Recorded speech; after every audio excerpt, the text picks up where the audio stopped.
This is Kim Fisher-Key, and I am a sports massage therapist, and I'm going to talk to you today a little bit about foam rolling.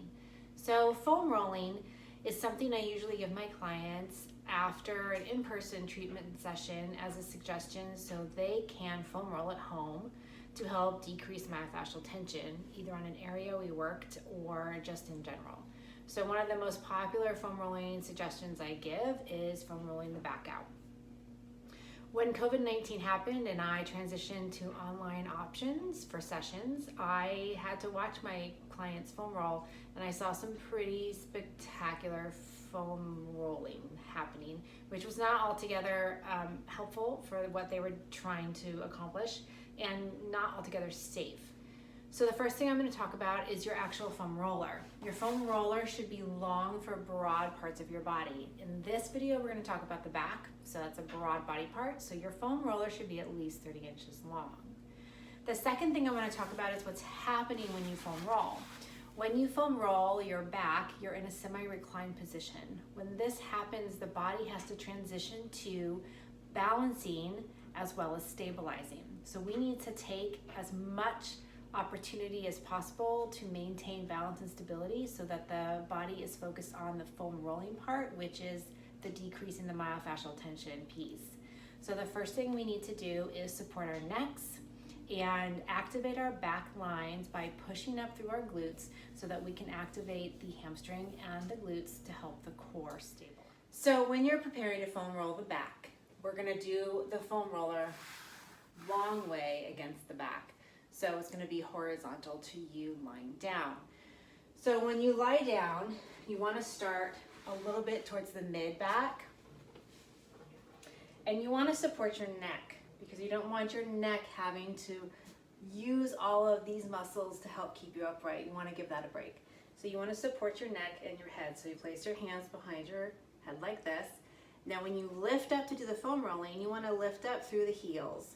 When you lift up through the heels, you're pressing through your back line. When you press through your back line, you're allowing your hamstrings and your glutes to turn on. And we definitely want some glute activation because a lot of people don't have that. So you might as well try to activate your glutes and help support your core while you're foam rolling. Once that's in place, then you can do little foam rolls up and down. So right now, foam rolling up and down, we're just about mid-back, right along the shoulder blades. So close-up view, we're putting the foam roller right in the mid to upper back, right underneath or right on the edge of the shoulder blades. Then we're supporting the neck.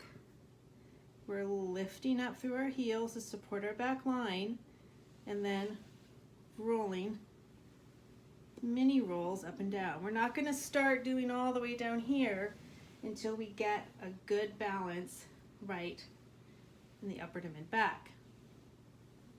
Once we do that, then we can move a little bit broader, still making sure you're pressing through your heels.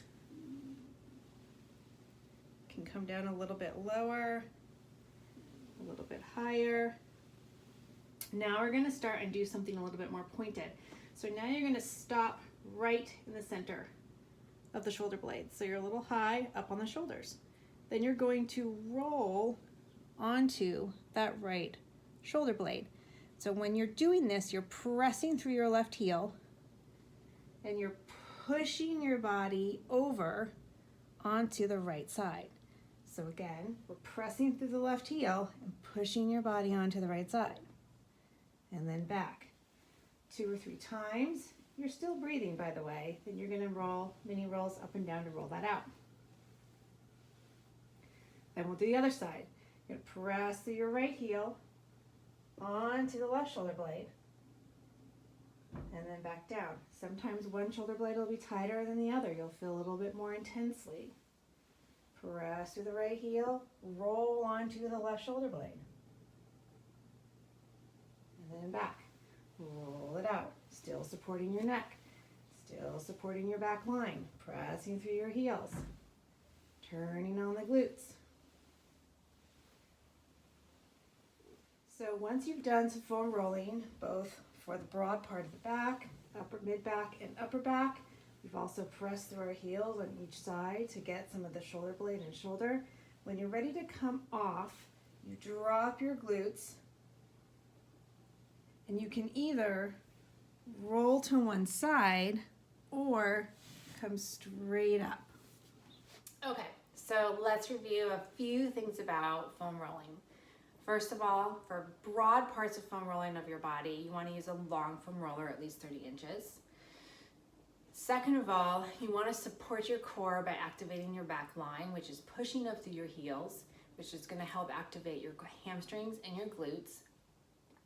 Third of all, you want to support your neck. You don't want to have the body and the nervous system focus on having a whole part of your body up when the purpose of getting on the foam roller is to have the focus on what is tight and what the foam roller can do to help alleviate and decrease some of that tension. So if you're supporting your neck and you're helping your core by activating the back line, the body is more able to focus on the foam roll, which is using it to decrease the myofascial tension in this aspect, the back.